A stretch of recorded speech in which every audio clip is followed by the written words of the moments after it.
Okay, good morning, everyone. Like Luis mentioned, it's a pleasure to be here, and I think that's a nice and polite thing to say, but I can tell you quite frankly that it is indeed a pleasure to be here when you consider that Johan and I, when we go back home, it's going to be 7 below or so. So it is really nice to be here in toasty 50 degrees weather today. So thanks for that. Thank you for the organizing committee and for Ajinomoto for sponsoring this pre-symposium series of topics. The one that we're going to be talking about today during my presentation is collaboration between my group and the group by Dr. Lance Baumgart. And we have been working on the metabolism of glucose, or the requirements of glucose, upon activation of the immune system. So what we have here is going to be a review of the general functions of the gut or the GI tract, what we think about the GI tract, and what we perhaps missing out on by considering what else the GI tract is responsible for. And then some of the stress factors and how they link to gut health. We used to think about stress factors and how they relate to loss in production, and maybe there's more to that story that we're going to try to uncover. Then the challenges that can impact gut health. Some of these challenges are going to be induced challenges. Some of those challenges are also going to be very similar on a farm level. And then finally, what's next in gut health and animal performance? I think is going to be an interaction and overlapping of immunity, microbiology, and nutrition. So I think things are going to be changing here in the next few years. The general concept that we have about the rumen or the GI tract in any animals will be you feed something, it's going to be digested. In our case, we combine grains and forages. We have an increased fermentation, and the end products of those fermentations, they go into BFA, they go into the liver, some other nutrients go to the small intestine. Eventually, everything is funneled into the liver so that we can have supply to different nutrients to different organs.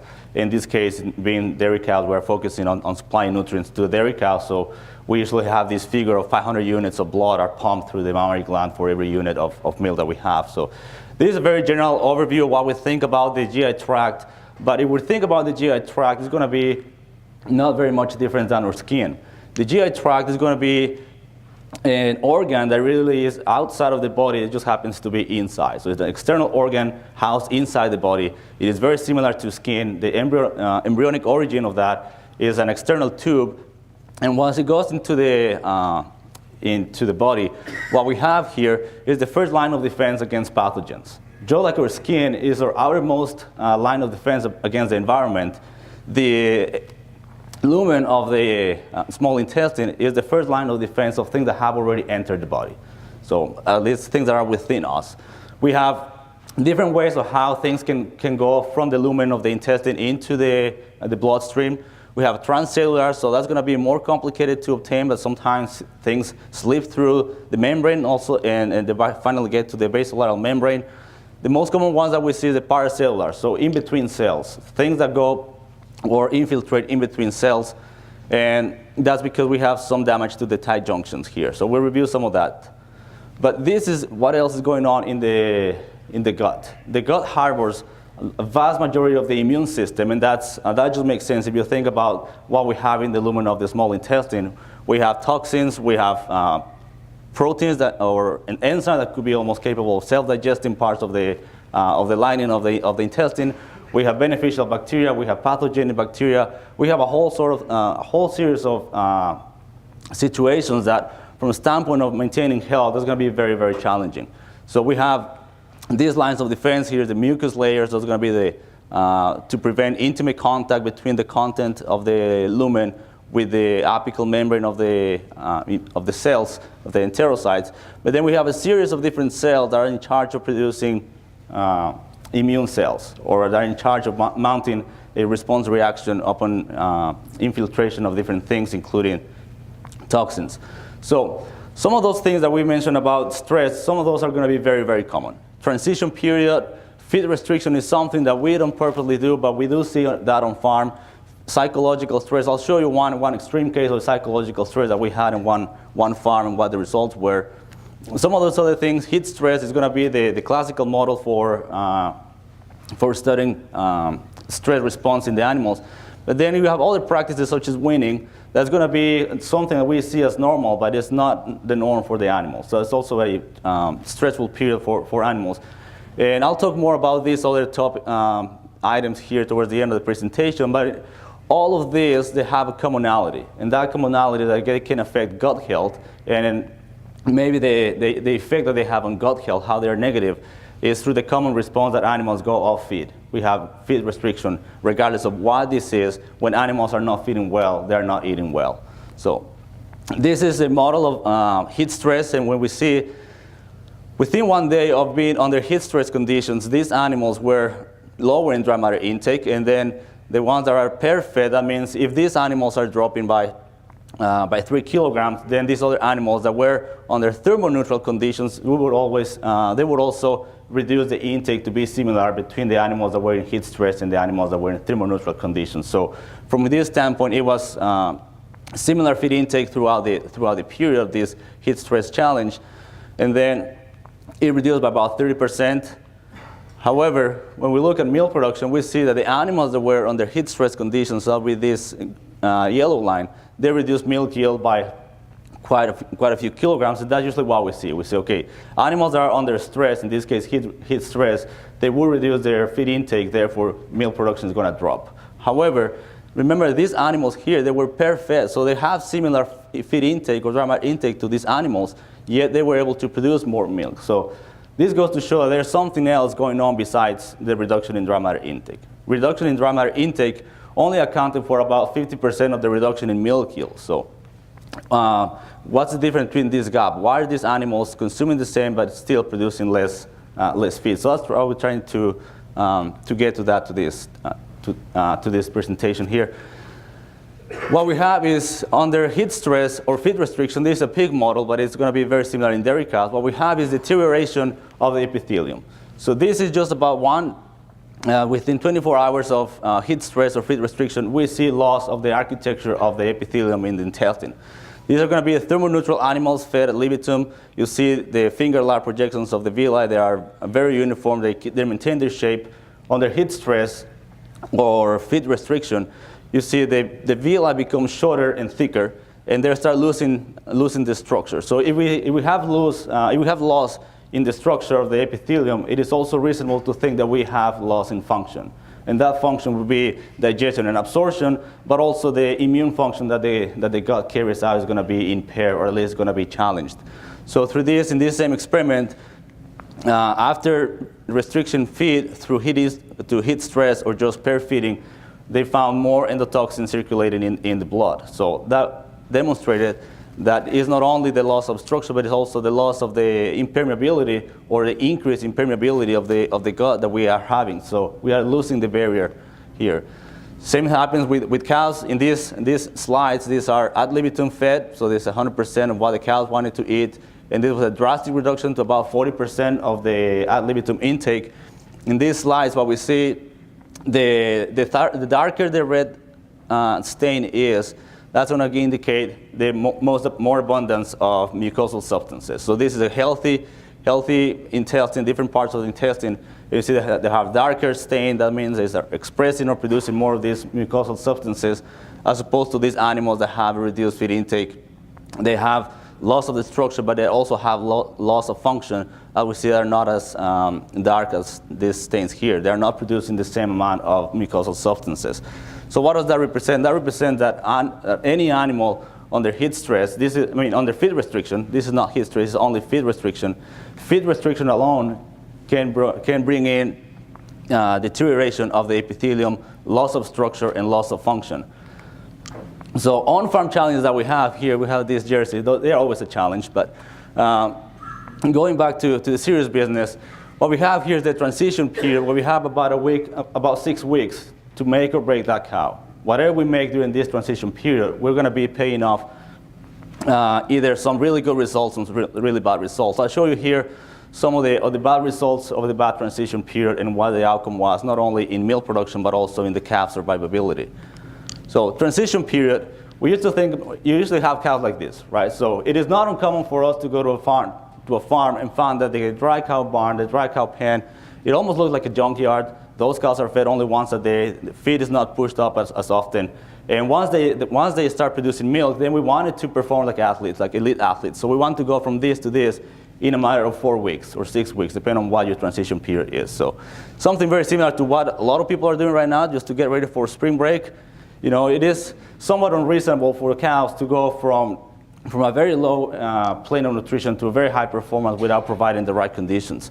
So overcrowding conditions, you see this farm, it was a really, really bad farm, but it is not uncommon to find farms that are crowding animals under the barns when there's a dry period. In this particular case, that arrow is pointing there was a cow that actually calved in these conditions. So the cow and the calf were already in pretty challenging conditions.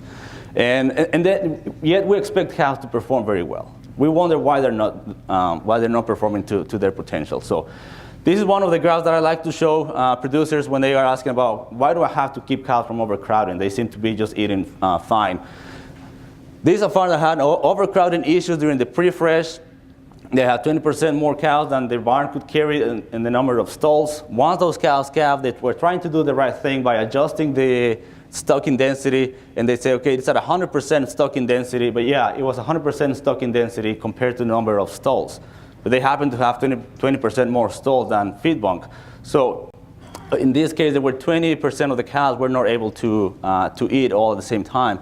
So the challenge with this is that we have cows that are barely breaking 10, 12,000 pounds of milk for their projected 305 milk, and we have cows that are about 32,000 pounds of milk. So we have a range of almost 20,000 pounds of milk between the highest and the lowest producing cow. And the problem here was just from stocking density. In this case, after solving the crowding, there was a trade-off. They had to give up 20% of the stalls in the post-fresh pen at the expense of having cows in a ratio that were 1-to-1 with the feed bunk. You see the cluster here is much tighter. We don't have as much variation, and even the average 305 projected milk went from about 22,000 to about 24,000. So it was a rather simple approach to adjusting stocking density, and the results are big. In this particular case, you see the body condition score of this cow compared to this cow. These two were preferred lactation heifers. They were coming into a new barn, and there was one of a very, very drastic case. It was a very well-managed farm, except the transition period was very, very harsh for these heifers. They were coming in from a new farm, so they had a new pen. They have new social ranking. They were coming in only 3 weeks prior to calving. They were fed in troughs before. Now they have headlocks, and now they have a TMR. So it was very, very different conditions. All of this happening at once, and those heifers were under a lot of stress, and it was mostly psychological stress from all the different environments that we had here. So this is the lactation curve for those cows. For those heifers, you see, for those heifers, it was taking me 150 days to reach peak of lactation. Some of these second lactation animals, in the pre-lactation, they underwent something very similar as far as harsh conditions. So they were also peaking later, about 120 days after calving. They were reaching their peak of lactation. So they were not producing low yield, so they were very high producing. They just had a really hard time trying to get to that peak early on in lactation. Some of the results that we saw here this is a snapshot of the last calvings over the last 12 months. They have roughly 408, a little over 400 calvings, but 78, almost 80 calves were classified as dead on arrival. So either born dead or 24 hours after birth they died. That was 20% of the calvings were dead on arrival. So it was a major, major loss. And you see the ratio here, they were also using 6 semen. So it was just a very, very drastic change of environment. So the cows were very, very stressed. And those things are the things that we can put numbers to it. We can measure milk production, we can measure somatic cell count, but there are many other things that we don't see that the cow is having or is going through, but we don't see it. So during stress, we have hypoxia, we have different supply of blood to the gut, we have less oxygen, less nutrients. We have also pH stress in the gut. And at the end, what we can have is probably an increased intraluminal endotoxin concentration. All of these are contributing factors to the loss of integrity in the gut and increase in permeability. We don't normally see this on farm unless we have to do some really deep testing. But this is just to remind us about what we see in these induced experiments is the loss of architecture of the intestine, and at the same time we have loss of function or deterioration in the function of the gut barrier. So what happens during those times is we're going to have LPS or liposaccharide, and these are going to be endotoxins. We say the gut is constantly being the defense barrier, the first line of defense. Under stressful conditions, we're going to have conditions such that the function of these tight junction proteins is compromised. We have hypoxia, we have less blood supply to this. there's going to be an altered function to the point that these proteins, they retract. And now we have an open door for invasion or infiltration of things that were from the lumen through the paracellular way into the bloodstream. Once they're into the bloodstream, that's when everything goes haywire. And animals, they change their metabolism so much that it is almost incredible the kinds of things that the body does during this transition period. So we have these endotoxins going into the bloodstream. Once they get into the bloodstream, this is the same similar diagram. We have LPS going into the bloodstream. It has to be clear from the bloodstream. Then we have LPS binding protein that comes in, carries that to the liver, to this toll-like receptor. At the end, what we have is an inflammation response, where we have increased concentration of serum amyloid A, haptoglobin, and LPS binding protein. And this is one of the most significant things that we see in terms of how the invasion of this LPS, or it could be any other endotoxin, alters the metabolism of the animal. And it alters the metabolism of the animal in such a way that we have glucose-sparing effects, where adipose, liver, and muscle, they reduce the glucose utilization. At the same time, all leukocytes become obligate glucose utilizers. So what it seems to be happening is that when the immune system is activated, all the other organs and tissues are giving up some of the glucose that they need. They're giving that up to the immune system, or so it seems. But what is really interesting, even the liver glycogen is depleted, so we have a lot of glucose going into somewhere else. It's not going into adipose, not going into muscle, it's not going into the liver. Yet, if we measure glucose concentration in cows that are challenged, they're going to have hypoglycemia. So in spite of all these other tissues having a glucose-sparing effect, we don't find that glucose in the blood. So that's the main premise of Sarah Stokes, or now Sarah Kivedra. She was graduated, but she was the one that developed a lot of this work at Iowa State.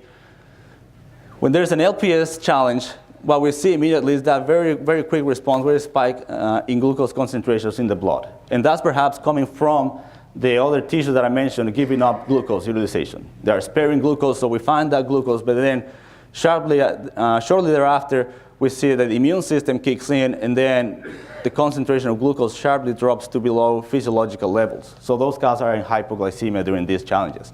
So one of the points was, okay, we see that animals are using this glucose, but can we quantify that? So that was the whole premise. Can we quantify the amount of glucose that is being utilized by the immune system?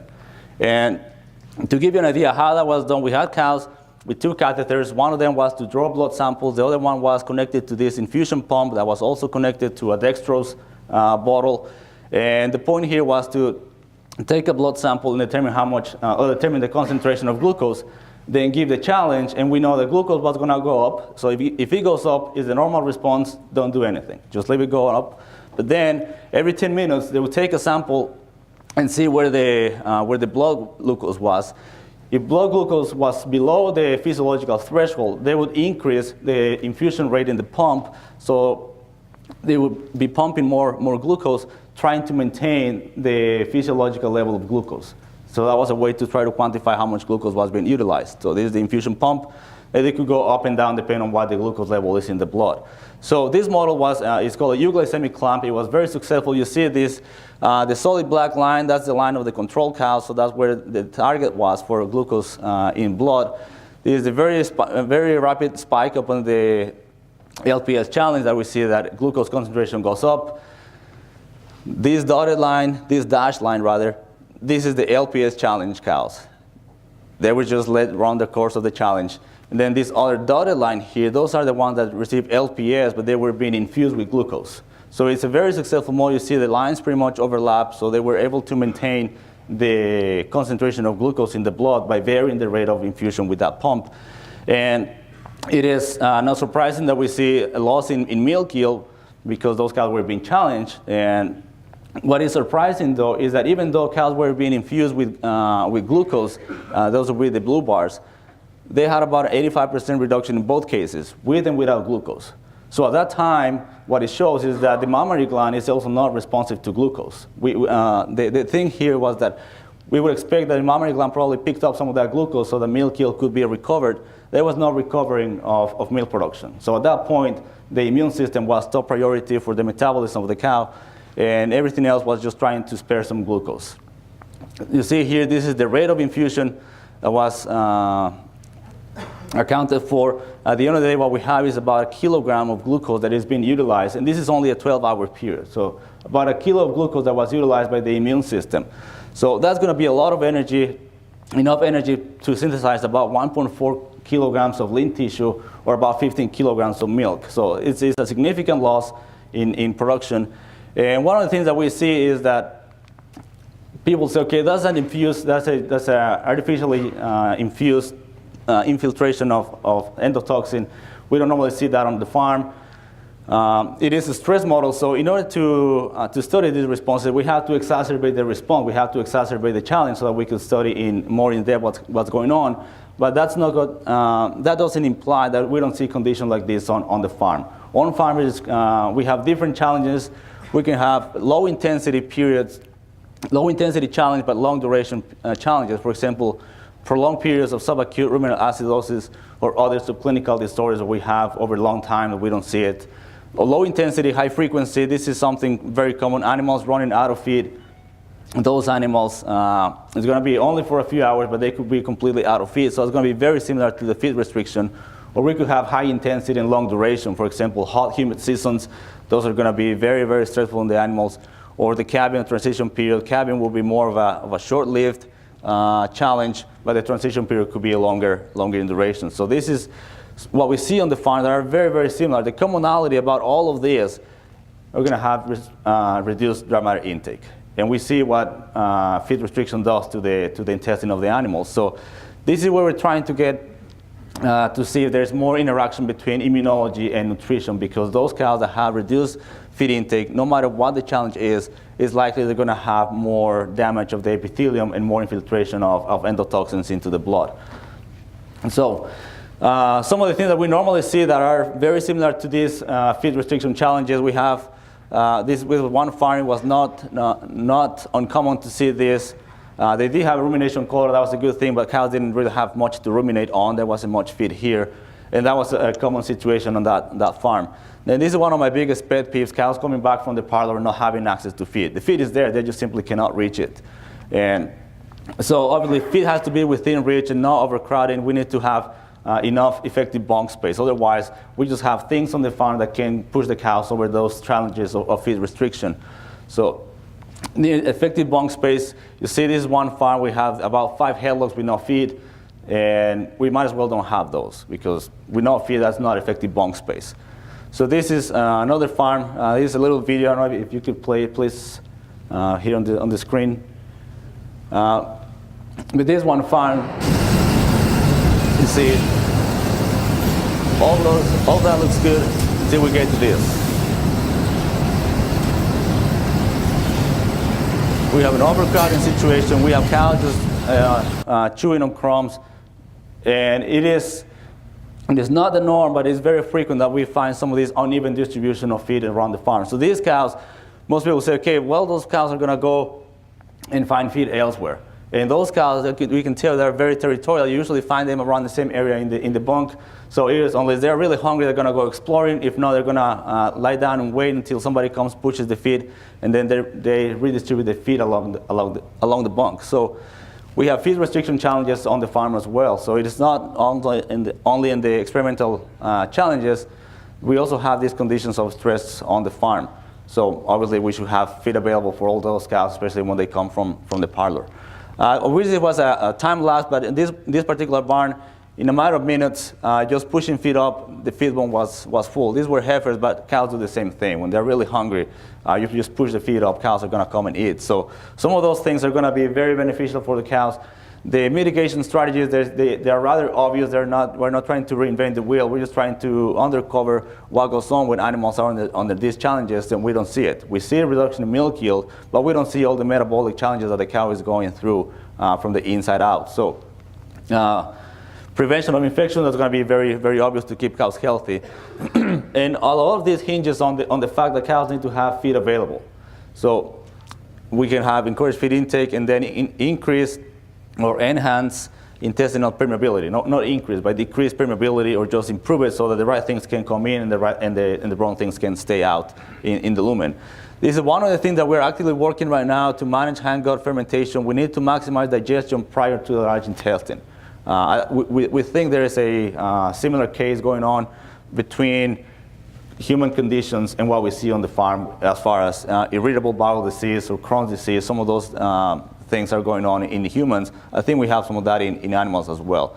And minimize stress, it will be psychological, environmental. This is in northern Mexico. We have these cooling pans. They will bring the cows up to, it looks like a holding pan, but it's just a cooling pan. They bring cows up for about 20, 30 minutes a day for 2 or 3 sessions. And they just let them soak.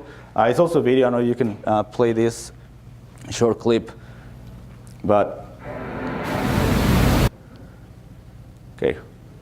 Anyways, it just looks like a holding pen that have a lot of fans and a lot of soakers for those cows to minimize heat stress. So what's next in gut integrity and animal performance? A lot of things are going to be surrounded and focusing on gut health. This is what we're trying to work on: fermentable substrates in the lower GI tract, feed additives to support gut health, and then the source of toxic compounds. Where are they coming from?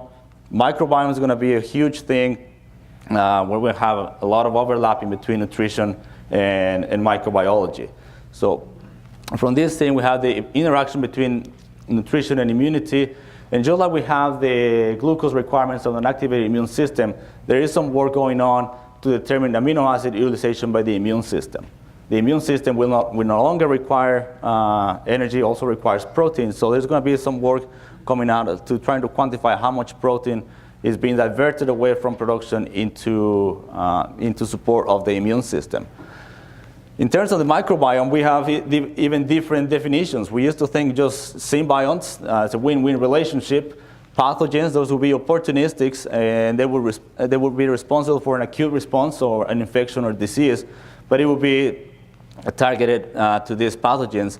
And the new definition that we have is the pathobionts. So pathobionts are going to be naturally occurring bacteria in the gut of animals that under certain circumstances, they trigger inflammation. So this is very, very specific, whereas pathogens, they can trigger any kind of acute response. Pathobionts are being funneled into this category of microbes that trigger inflammation in the intestine. So it's very, very, very narrow definition of these pathobionts. Obviously, the goal is to promote balance through nutritional strategies, increase these, reduce these, and avoid the situations that turn these bacteria on so that we can reduce the amount of inflammation, or at least the incidence and frequency of inflammation that goes on in the gut of these animals. So modifying the microbial fingerprint, this is, it is doable. Lots of experiments have shown it. In this case, it was an unintended change in the microbiome. We were just chasing after milk production and milk composition with this experiment where we have a high starch, low fat diet. And I apologize, my slides are shifted here in this screen, so the labels are off. But this side of the screen will be the low starch, high fat diet in here. What we see is a milk fat about normal. And here we have the response with milk fat depression. And what we saw, it was a very, very distinctive pattern in the microbiome of those animals. So these were ruminant microbiome, very different for those cows that were normal fat producers, were those cows that were under milk fat depression. So this has been shown a number of times in different experiments. But this is also very interesting. This is a very recent work from the University of Nebraska. This is a mice experiment. And even though it's in a mice model, we can probably relate some of this to, maybe the easiest step will be to poultry and pigs, and then from there go into ruminants. But we have the germ-free animals. They give this dextran sulfate sodium. It's going to induce colitis, so it's going to induce inflammation. And then this bacterium here, it's a natural inhabitant of the GI tract, and you see it starts some inflammation. So in this case, they have some markers, but it's so obvious that even just the cytology pictures will show the inflammation, or the degree of inflammation. And then obviously when they combine this chemical that induces inflammation with the biological inducer of inflammation, the response is even more. However, that also happens when animals, this is what we would call a standard microbiome.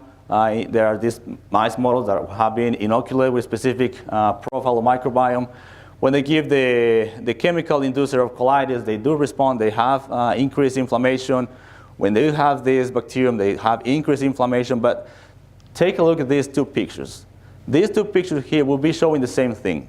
Inflammation induced through a biological agent and through a chemical agent. And then same agent here, the dextran sulfate sodium and the bacterium, but the presence of the standard microbiome, so there will be standard beneficial microbes, the presence of those bacteria are exacerbating the inflammation way more drastically than when with the combination of the two inducers. So this is one of the areas that we're going to try to address: what conditions or what interactions, what kind of microbes are interacting, so that we have this response and how we can manage those interactions. This is another area that we're going to be working on very actively.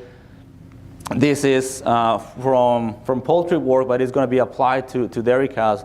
Obviously, in this, the way you read this, the darker it is, that means the more intensity of the fermentation process goes. So obviously, ruminants will have the darker box in the rumen. And then the colon, I think, you see it is gray, whereas these other animals, they are hand-gut fermenters, so there will be higher fermentation in the cecum.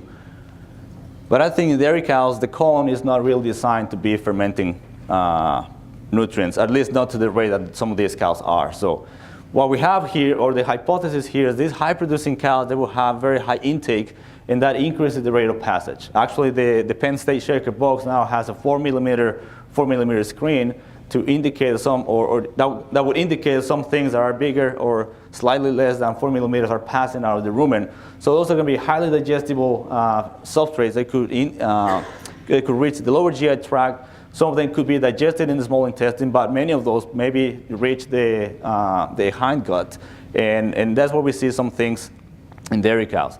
So what we're trying to adapt from the poultry model to the ruminant model is this situation where we have, in this case they call it bypass protein, where it's going to be referring to this as a residual protein that it was not digested in the small intestine, is reaching the hindgut.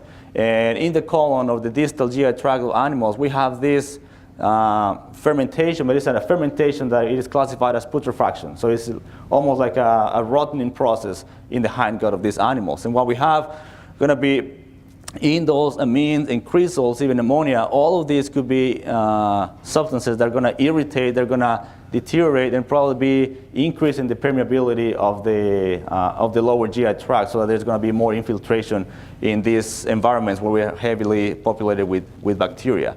So that's what we're trying to do. Then the next thing that we have, or that we're trying to chase after, is the source of toxins. So far we have been working with LPS. It's produced by bacteria, but is there anything else that is going to be triggering or exacerbating the response to these toxins? And then the other thing is, where is these toxins coming from? These are going to be the toxins coming from bacteria, but what about mycotoxins? Is there going to be an interaction between mycotoxins? Can mycotoxins themselves be a triggering, or could be a cause of inflammation in dairy cows? That's what we're trying to determine in the next future. So with all of this, we have some conclusions here that besides the role in digestion, the gut is the first line of defense when it comes to keeping the animals healthy. Stress factors trigger or exacerbate inflammatory reactions, and most of those are going to be as a result or a secondary response to feed restriction. Then the protective and immune function are energetically expensive. We saw for those cows, it was an extreme challenge, but it was taking about the same energy that would be needed to produce 15 kilograms of milk. So that's a lot of energy that the immune system is dedicating to fight off infections. The immune function draws nutrients away from production. It's not only energy. We were able to quantify only energy, and the amount of energy that was quantified is likely an underestimation. There were other sources of energy that were not able to be accounted for in the model. So we have loss of energy, but also maybe loss of other nutrients such as protein. In pigs model, they have been shown that under some of these inflammation responses, there's going to be a high need for threonine. Threonine is going to be one of the main amino acids that is found in the mucin, or in the mucus layer. So under inflammation responses, the demand for threonine could be increased, and it is not only threonine, will be other amino acids that are going to be part of these mucin proteins that are going to be diverted away from production, just towards support of the immune system. And like I mentioned before, it's not about reinventing the wheel. It's just trying to make things right. So management and nutritional strategies should aim at supporting gut health. So with that, I'll be happy to entertain any questions. I thank you for coming to this seminar. So the floor is yours. Thank you.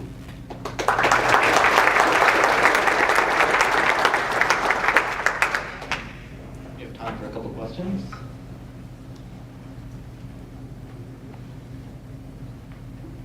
Okay. There's one here.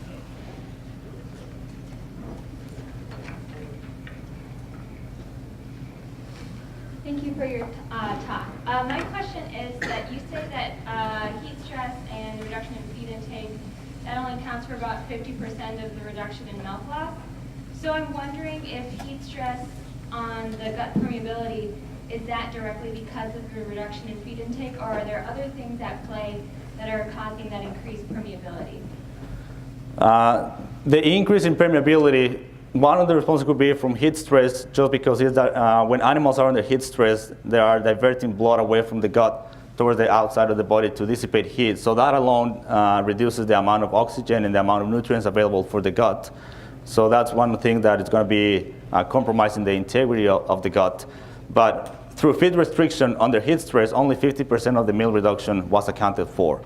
So the other 50% is probably the energy that is going away because of the challenges that the animals are having on. So heat stress only accounted, or the reduction in feed intake only accounted for 50% of the reduction in milk yield. So maybe some of these inflammatory responses are contributing to the remaining 50% that we don't see it.